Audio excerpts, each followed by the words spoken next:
And I am a teacher of outdoor education and a qualified early years teacher, as well as a forest school leader.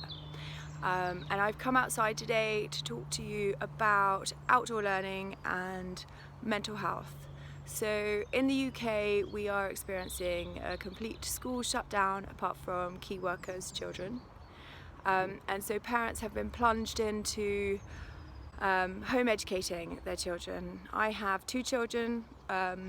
My youngest is 5 and in reception, and my eldest is 8 and he's in year 3.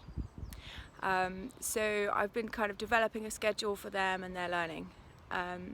But I think one of the most important things that we can do as parents right now is to look after our mental health, because that will help our children to get through this difficult time.